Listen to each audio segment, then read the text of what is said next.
Muy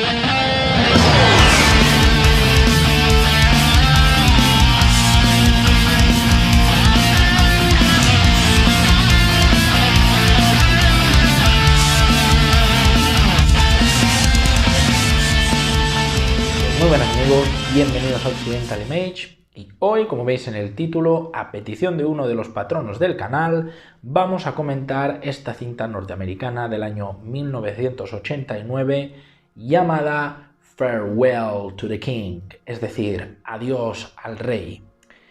Producción del mítico director y guionista John Milius, protagonizada por el actor Nick Nolte.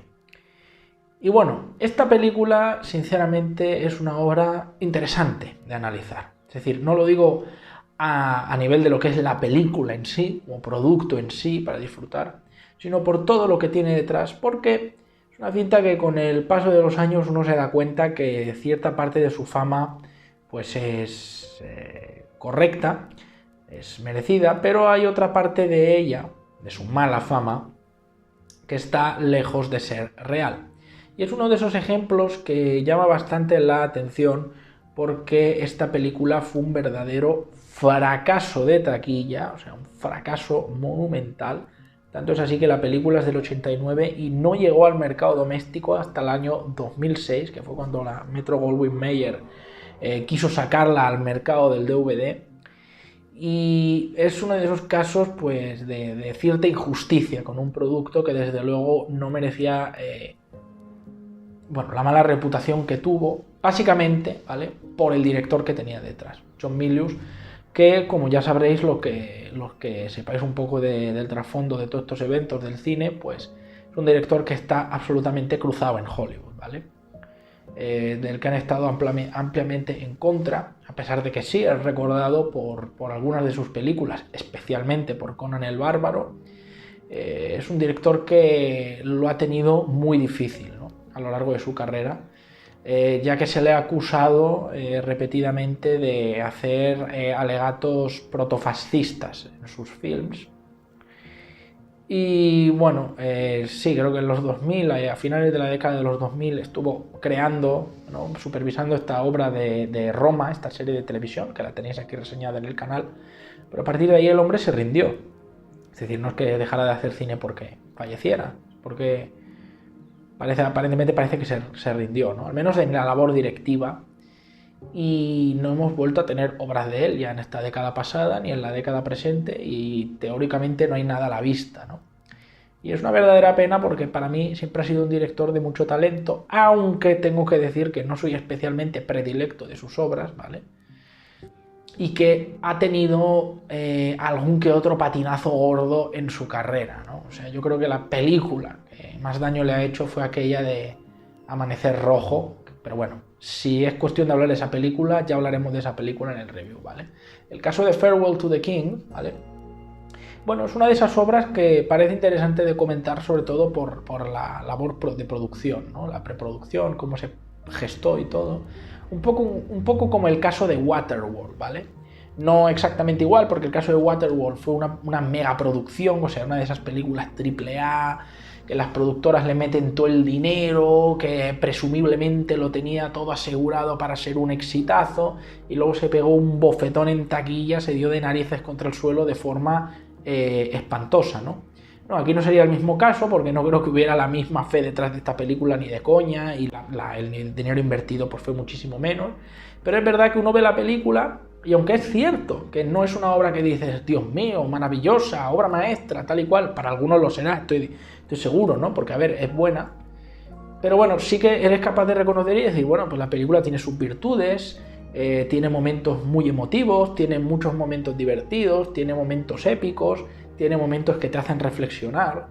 Entonces uno se acaba de explicar pues por qué esta película pasó tan desapercibida, mucha gente que la vio supuestamente, ¿no?, habló mal de ella, y por qué a día de hoy es una película que está completamente olvidada y defenestrada del ideario colectivo, ¿no? Bueno, pues la película en su trama parte de una idea bastante interesante, y es la de un soldado, un militar, ¿vale? En la Segunda Guerra Mundial, en el año 42, en el frente asiático, es decir, en el frente contra Japón, en el Pacífico, que durante una escaramuza naufraga en una isla ahí de Indonesia, ¿no? En la isla de Borneo, y se pierde en la selva y es encontrado por pues, algunos de los nativos, ¿no? Algunos de los tribales Dayak que habitan en esa zona, todavía hasta el día de hoy, por cierto. No igual, pero sí que están ahí. Y bueno, son de estas tribus, ya sabéis, bastante belicoseras, cazadores de cabezas, ¿no? Entonces estos lo capturan y están a punto de matarlo, pero por sus ojos azules piensan que es un ser como medio divino y lo aceptan dentro de las tribus como uno más, hasta tal punto que él luego se enfrenta a una especie de líder tribal y al vencerle se convierte en el rey de esa gente, ¿no? Entonces tenemos a un a un occidental anglosajón, parece que es irlandés, el personaje que interpreta Nick Nolte, pues liderando a una tribu de nativos de Borneo. Y bueno, pasan unos años, el hombre vive ahí completamente ya integrado en las costumbres de esa gente, aprende perfectamente su idioma, y en el final de la guerra, ya creo que en el año 45, llega una avanzadilla de exploradores, creo que de un batallón australiano, ¿vale? Y le comunican, entrando en contacto con él, que quieren utilizar a los nativos de Borneo para luchar contra los japoneses, es decir, armarlos, prepararlos, enseñarles y que ellos se enfrenten en escaramuzas junto a los occidentales contra los japoneses, ¿no? En el panorama de la Segunda Guerra Mundial, ya en el tercio final, ¿no? Es decir, cuando quedaba poco para acabar y pues ya había caído pues Hitler en el frente europeo, ¿no? Creo que se menciona en la película que, 44-45, ¿no? Es decir, cuando llegan ya los australianos, al poco ya cae el frente europeo, Hitler cae, y entonces ya solo queda el frente contra Japón, ¿no? Que ya sabemos cómo se resolvió. Entonces esta premisa, John Milius la anunció como una de sus obras más ambiciosas, en el sentido de que Milius dijo siempre que esta película era como un gran sueño para él, ¿vale? Ya sabéis, los que hayáis explorado la filmografía de Milius, que le suelen gustar estas obras con mucho alcance espiritual, con mucho alcance esotérico, con mucho alcance místico, que le gusta el mundo antiguo, que le gusta el mundo de la fantasía. Y entonces, en esta película, para él, en sus propias palabras, esto fue como una especie de proyecto en el que se enfrentaba el mundo pues natural, espiritual, conectado con la naturaleza, con como él lo decía, ¿no? el malvado y corrupto mundo exterior, ¿no? O sea, representado no en Occidente, sino en los países desarrollados, ¿no? Porque no es que te pinte, claro, no es que diga, no, los occidentales, qué malos. También habla de los japoneses en el mismo nivel, pero bueno, claro, obviamente hace más cizalla en el bando de los aliados, porque son ellos los que contactan con el rey de la tribu, ¿no? Con Leroy, ¿no? Que es el que interpreta Nick Nolte. Entonces, todo esto viene de una obra que se publicó en el año 69, una obra literaria, que originalmente el autor había concebido como un guión de cine, ¿vale? O sea, un autor francés, ¿vale? Tuvo la idea de hacer una historia para un largometraje. Esto no gustó en los estudios, o él no supo cómo moverlo bien, y al final terminó haciendo una novela y publicándolo como un libro, en el 69, es decir, 20 años antes de esta película. La novela se vendió muy bien, fue un bestseller en Francia, ¿vale? Pero no tuvo tanto alcance internacional como cabría esperarse. Sin embargo, la historia de la novela llegó a oídos de John Milius, y él ya creo que en el 82 o el 84 dijo que estaba interesado en hacer una adaptación de esa novela a una película. Claro, obviamente el autor podía perfectamente escribir la novela en versión guión, porque es que originalmente lo había concebido como un guión cinematográfico, pero Milius se encontró con muchas puertas cerradas en las productoras, no conseguía financiación, pero el tipo insistió, ¿no? Y finalmente ya en el 89 se haría realidad su película. Hay que decir que la historia que se plantea en esta película, y que el autor escribió en la novela, es una historia ficticia. ¿En qué sentido? En que no hubo ninguna historia de un irlandés o de un soldado aliado que cayese en Borneo y se convirtiese en el líder de una tribu, ¿no? Y que se, digamos, casase con una nativa y tuviera una hija con ella, ¿no? Como se muestra en la película.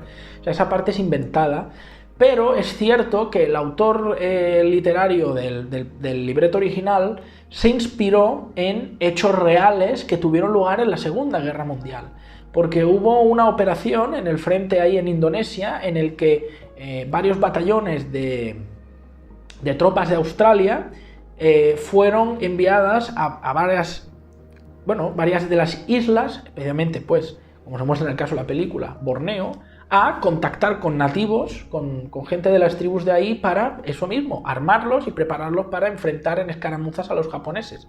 Ya que, claro, obviamente los nativos conocían esos territorios mejor que nadie, ¿no? Es decir, la ventaja del terreno que quizá, entre comillas, podían tener un poquito más los japoneses por cercanía, que no siempre era así, pues podría quedar subsanada con la ayuda de los nativos.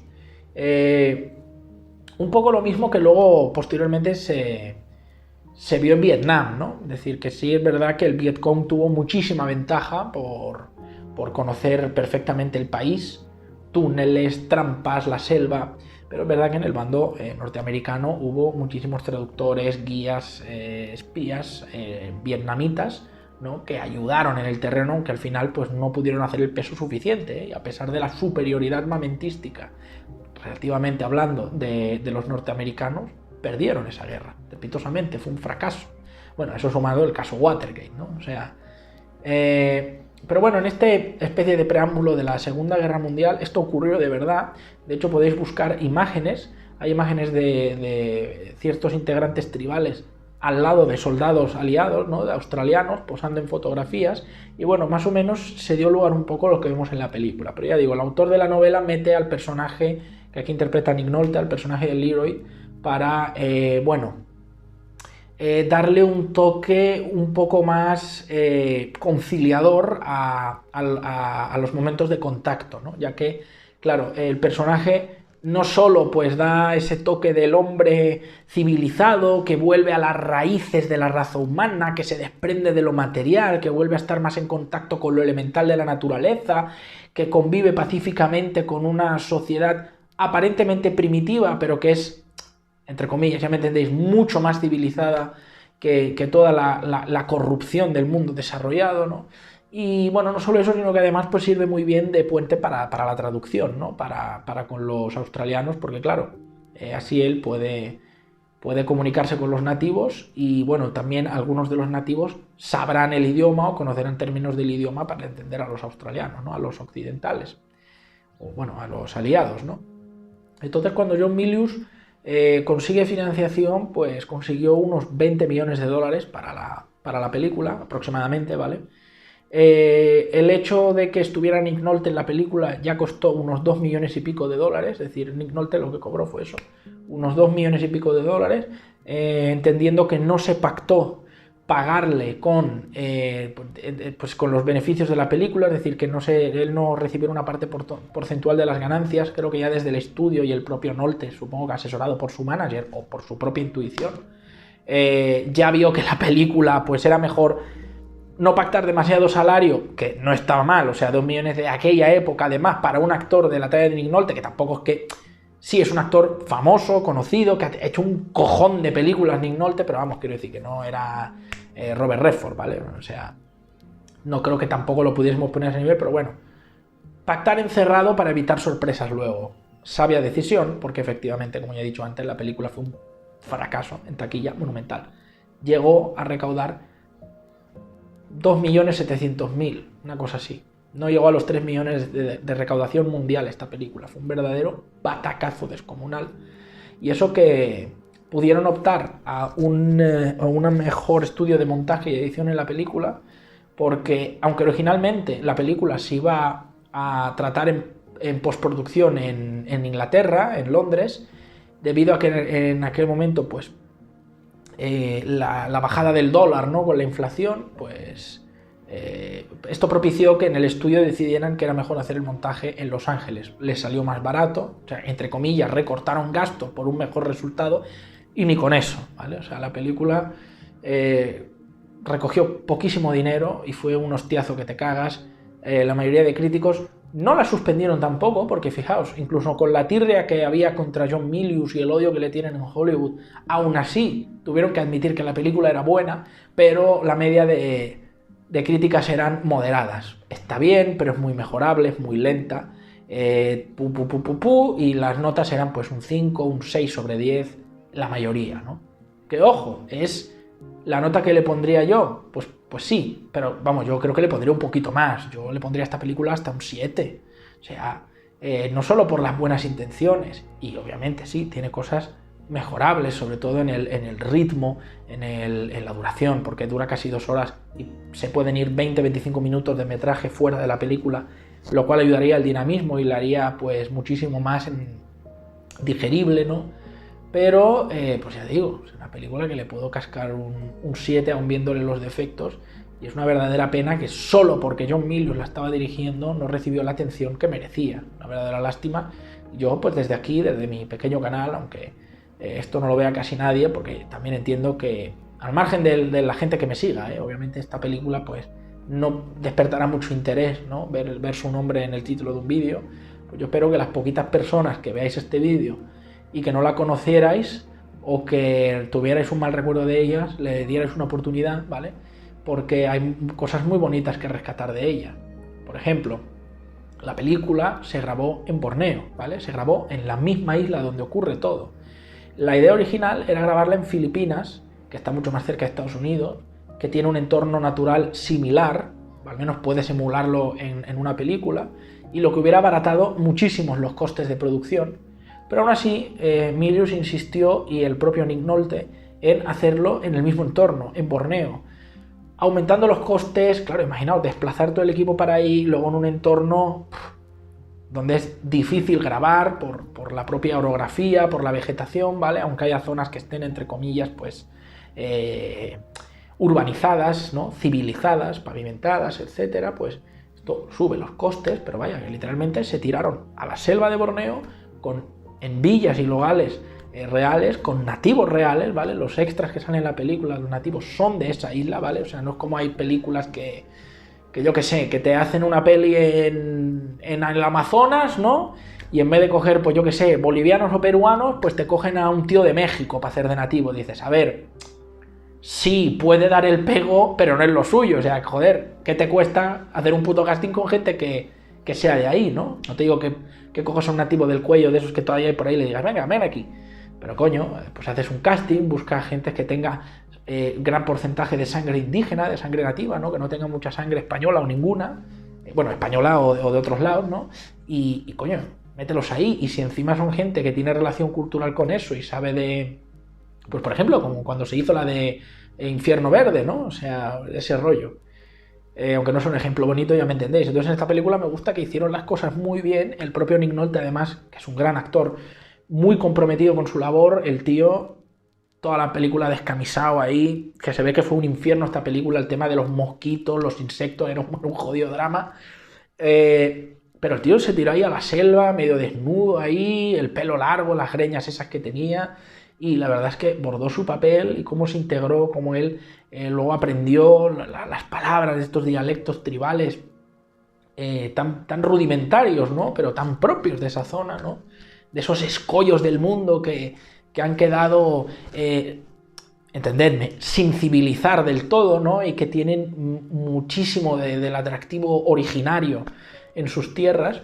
Y bueno, luego el rollo este de que pongan a un protagonista que se mezcla con los nativos y tal, y no simplemente como que se tope ahí con ellos, y, o sea, podrían haber eliminado su personaje y hacer directamente que el australiano, bueno, el inglés, ¿no? Pero del batallón australiano que viene después, o el nombre del batallón australiano, pues fuera el que conduce la historia.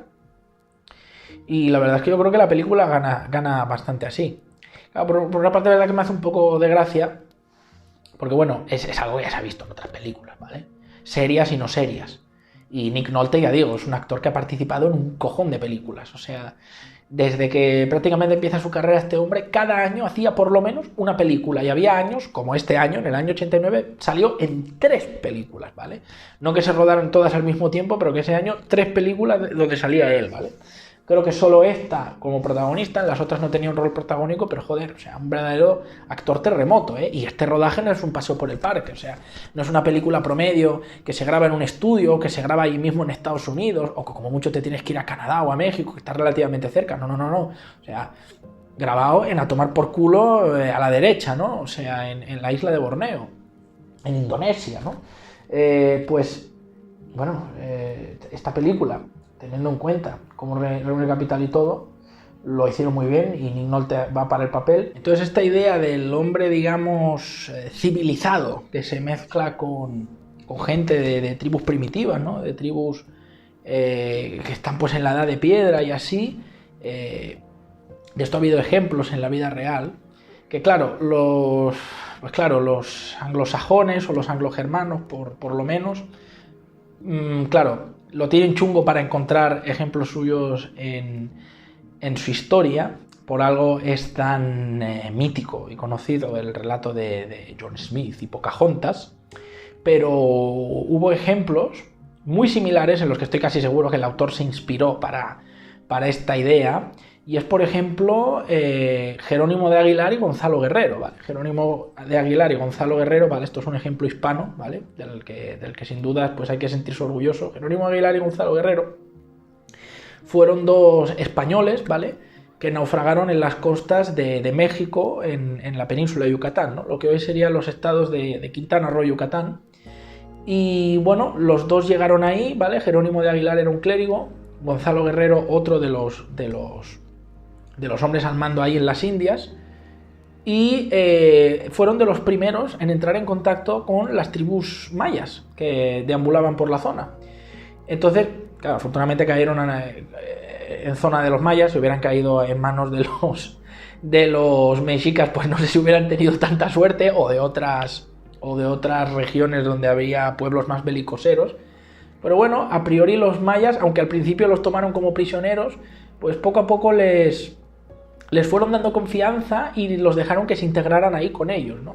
Claro, esto fue mucho antes de la llegada de Hernán Cortés, de que empezara el proceso de conquista de México, de que se formase lo que sería el virreinato de la Nueva España. Y entonces hubo un contraste, ¿no? Porque Jerónimo de Aguilar nunca dejó de vestir como clérigo, nunca dejó de usar su vestimenta,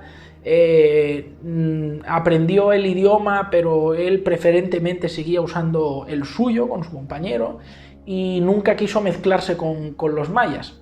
En cambio, Gonzalo Guerrero, que es uno de los ejemplos pues calcados a lo que sale en esta película, empezó a adoptar hábitos y costumbres de los mayas, empezó a utilizar, bueno, o sea, se despojó de su ropa española, ¿no? Y bueno, le hicieron sus piercings, sus dilataciones, se hizo esos tatuajes en la piel y se hizo un tocado de cabello propio del de los mayas. Se integró con ellos, habló perfectamente el idioma maya y bueno, se, digamos, casó con una indígena y tuvo hijos con ella y vivió ahí, adoptó un estilo de vida completamente idéntico al de cualquier maya, ¿no? Lo integraron perfectamente. Y cuando llegó Hernán Cortés, en un principio, pues Cortés y sus hombres les dijeron: venid con nosotros, porque vamos a ir camino a las regiones, pues lo que sería luego ya Veracruz y todo eso. Y claro, ellos eran muy valiosos porque servían de traductores, sabían español y lengua de ahí, ¿no? Maya. Jerónimo de Aguilar fue encantado, se tiró en brazos de Cortés, pero Gonzalo Guerrero no quiso.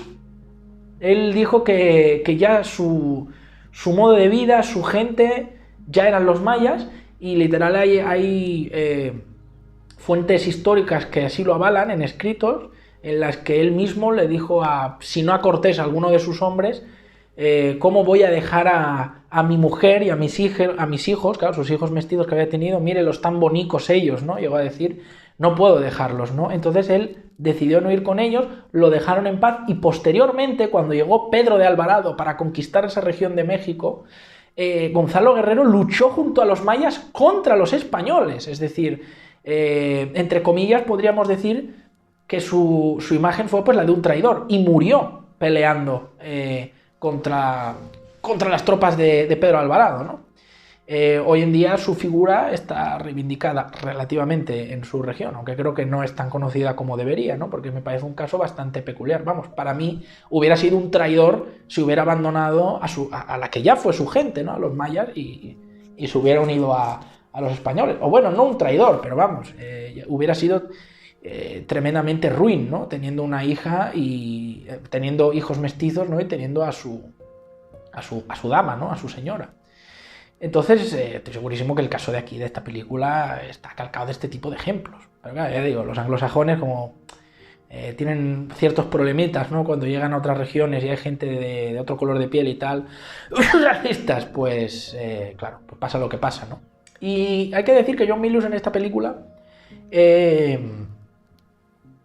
llama mucho la atención que la gente le tildaran ciertos sectores de Hollywood, críticos, tal, como una especie de filofascista, ¿no? Porque, vamos, yo creo que no vieron esta película de él, ¿no? Es un poco como cuando llaman a Tarantino racista, ¿no? Que hace unos años, hace un tiempo lo vi, ¿no? Porque el cine de Tarantino es un racista y tal, y es como de...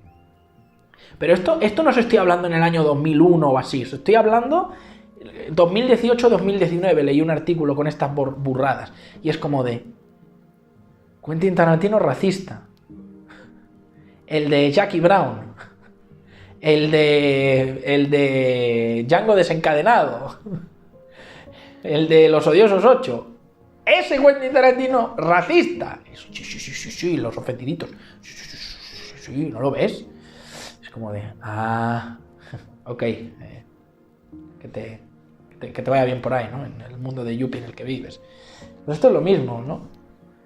O sea, hubo casos dramáticos en la historia de Hollywood, del cine, como por ejemplo Donald Trumbo, ¿no? Que lo acusaron de comunista, ¿no? Metieron en esa lista, no, este tío es un protocomunista, ¿no? Este tío hace propaganda antiamericana, ¿no? No es un patriota de verdad.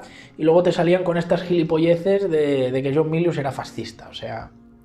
Pues vale, ¿no? Todo porque imprimían sus obras, cierto carácter rígido, y valores pues netamente masculinos de poder, o sea, claro, sí es verdad que luego ves lo que he dicho, Amanecer Rojo, y dices, pero ¿esto qué es, no? O sea, un panfleto baratísimo de imperialismo yanqui, pero claro, luego también es otra cosa que no entiendo, o sea, hay retrasados mentales que son así, imperialismo yanqui, y dicen, no, fascismo nazis, como de, ¿qué tiene que ver una cosa con la otra? O sea, como si el imperialismo fuera una cosa exclusivamente de ideas de ultraderecha o cosas así, ¿no? Como de, no, claro, pues la URSS, que era comunista, ¿no?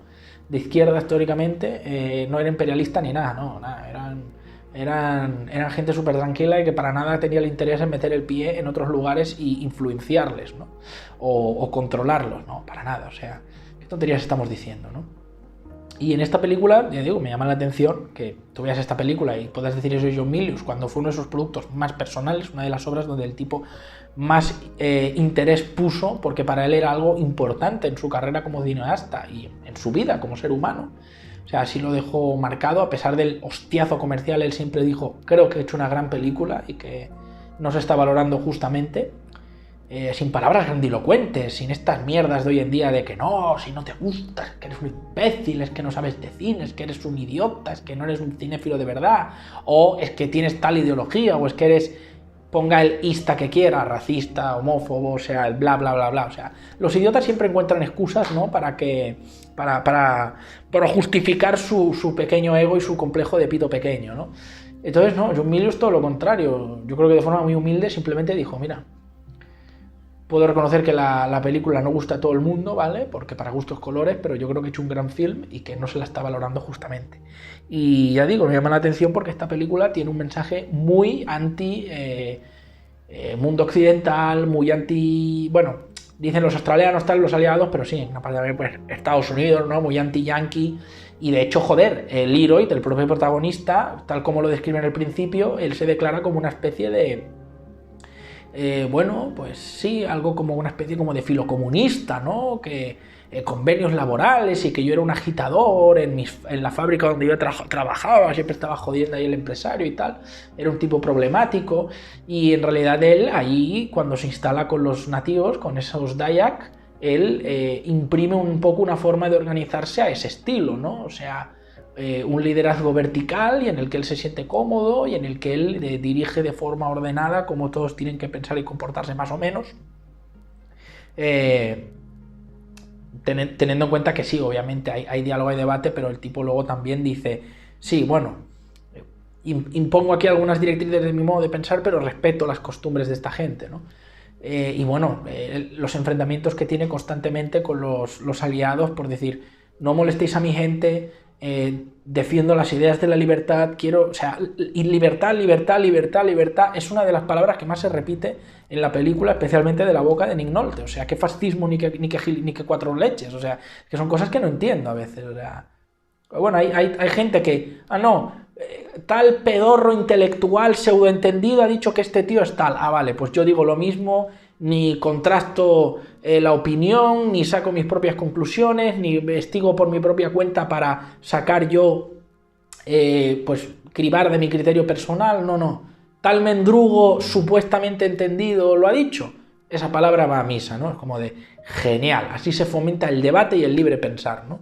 Entonces ya digo, es una película donde se hace mucha apología antiimperialismo, pro libertad, dejar a la gente tranquila, el don't tread on me, en cierto sentido que te cagas y que Occidente no meta la pezuña y os ayudaremos porque no tenemos más remedio, pero luego dejadnos en paz, hay que respetar a esta gente es libre, esta gente está viva y hay que respetar su vida y bueno, un poco este relativismo moral, pero bien entendido, ¿no? Sin progresía tóxica contemporánea, ¿no? Realmente eso en aquellos años todavía estaba lejos. O sea, podías tener, entre comillas, ideas progresistas, pero no ser subnormal. Hoy, desgraciadamente, es que se ha convertido casi en un sinónimo. A veces me da pena por la gente de estas corrientes, que no es así, que yo sé que hay gente cuerda y con la que se puede hablar y tal, pero, joder, o no se hacen oír muchos, o son una pequeñísima minoría, en fin. Ya digo, todo esto hace que la película gane muchos enteros y es una verdadera lástima teniendo en cuenta que además la fotografía es una maravilla, hay muchísimos de los planos de la película a nivel visual que son brutales, ¿no? Como por ejemplo una emboscada que tienden los nativos y los aliados a los japoneses en un paso con ese sol amaneciendo mientras están todos agazapados, preparando los explosivos y tal. Algunas de los enfrentamientos, de los tiroteos también están muy bien hechos, muy bien trabajados a nivel conceptual, muy bien alineados con efectos de sonido, que también hay que decir que todavía aquí se usaban armas de fogueo, lo cual pues es un añadido, nada de muzzle flash de mierda. Ya digo, la banda sonora es una verdadera delicia, con esa mezcolanza perfecta entre banda sonora de cine clásico y bueno, esos toques de música tribal, ¿no? En cierto sentido que mete la película. Y bueno, hay que decir que eso, posiblemente esta de Adiós al Rey sea uno de los últimos films de cine clásico de aventuras que se hizo. O sea, es en cierto sentido una película de cine clásico crepuscular, ¿no? Se podría decir, yo creo que es así como lo definiría. Y bueno, sí, no es perfecta, ya digo, tiene algunos problemas de ritmo, algunos momentos donde se alargan planos y secuencias innecesariamente, lo cual, pues bueno, no es demasiado, pero bueno, vas contando un minuto aquí, un minuto allí, 2 segundos aquí, 10 segundos allá, y al final le acabas quitando media hora o 20 minutos a la película. Luego también, pues el hecho de que en el montaje de inglés de la película eliminaron 2 escenas que en la versión de Francia sí están incluidas y que me parece una pena que no metieran en la otra versión. Si tenéis la oportunidad de conseguir la versión que apareció en Francia, mejor, ¿vale? Una de ellas es una escena donde intercambian tabaco unos personajes, la otra es cuando uno de los japoneses da su explicación al personaje de Leroy, ¿no? De Nick Nolte, bueno, sobre por qué hace las cosas como las hace, ¿vale? No quiero spoilear. Y bueno, pues luego también hay chorradas made in Hollywood en esta película, como por ejemplo, pues que, claro, te hace mucha gracia ver a los nativos con sus ropajes típicos, pero luego las mujeres llevan los pechos tapados, con un tipo de tela y una indumentaria que se ve que no es propia de esa gente ni de esa época. O sea, repito, la película está ambientada en los años 40, no en los años 80. Entonces, claro, te cagas porque si vosotros buscáis imágenes de mujeres Dayak o de tribus de la zona de ahí de por Borneo, veréis que obviamente ellas, hay algunas que por ejemplo llevaban como una especie de corsé aquí, pero justo el corsé terminaba debajo de los senos, ¿no? Entonces tenían los pechos por fuera, que esto en muchísimas tribus, ¿no? de estas originarias, como les gusta decir ahora, de estas más primitivas, las mujeres se han ido con el pecho al descubierto.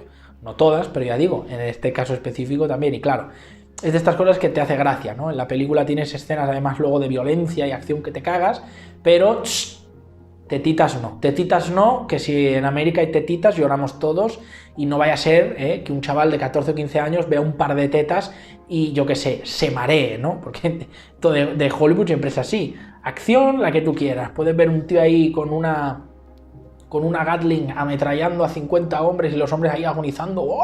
Sangre tal, perfecto, la película es PG-13, cero problema. Ahora, como salga un pezón femenino, madre del amor hermoso, mother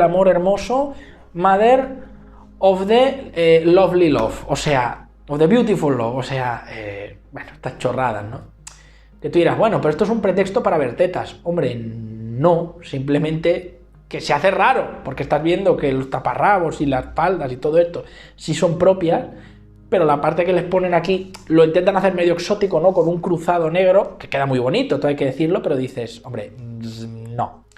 Pero bueno, claro, es que si hubieran hecho eso en la película ya, R absolutamente, ¿no? No puede haber ningún desnudo. Claro, yo entiendo que querían hacer la PG-13, una película de aventuras medio familiar, tampoco infantil, pero bueno, un poquito para todos los públicos, salvando a los muy pequeños, y claro, eso hubiera eliminado las posibilidades, pero bueno, son cosas que bueno, tampoco matan a la película, solo que me hacen gracias y me llaman la atención. Entonces, bueno, una introducción muy buena, un desenlace muy bueno, quizá el nudo sería la parte donde a veces dices, bueno, se alarga y se alarga y se alarga la cosa, porque claro, Milius quiere entrar en la filosofía del protagonista, en este debate de la tranquilidad de la naturaleza, de que el hombre occidental o del país desarrollado está desconectado de sus raíces, bueno, todo este rollo eco, progre, hippie, ¿no? Y claro, pues el tío necesita minuto para estos devaneos y dice, claro, si lo quito, la película pierde el mensaje que yo quiero mandar. Entonces, bueno, esto para algunos será un error, para otros pues será algo comprensible, al margen de que les guste o no, porque entienden que Milius en esta película intentó hacer un producto con mucha perspectiva personal y dejándose de centrar tanto en la perspectiva comercial, no económica de recaudación, el potencial recaudador de la película, lo cual, bueno, pues puede ser visto como una falla. Yo pienso que también le honra como realizador y le da un caché bastante particular a la obra, de que se aleje de estos devaneos más básicos del cine de Hollywood, comercial, ramplón, superficial, ¿no? Entonces, bueno, eso ya depende como lo quiera ver cada uno, pero sin duda es una película muy bonita, con escenas muy emotivas, con escenas tristes, con escenas muy divertidas, y vaya, desde luego, por lo menos una película que, eso sí, hay que ver una vez en la vida, porque es muy especial, ¿vale? Aunque narre unos hechos medianamente ficticios, es una película que, bueno, que tiene espíritu, que tiene corazón y que es algo que va mucho más allá de ser un blockbuster veraniego de Hollywood para recaudar dinero. Vamos, películas con alma de las que hoy en día ya casi nunca se hacen. En fin, si os ha gustado la reseña, ya sabéis, dadle like, compartid el vídeo, suscribiros si no lo habéis hecho, poned ahí vuestros comentarios. Y si queréis pedir alguna reseña a vuestro gusto, ver las reseñas antes que nadie y acceder a otras ventajas exclusivas, o simplemente ayudarme a que pueda seguir trabajando aquí en el canal después de 10 años, pues ya sabéis, tenéis aquí abajo el botón de unirse a la comunidad de miembros de YouTube, el link a Patreon y el link a PayPal. Muchas gracias y nos vemos en la próxima.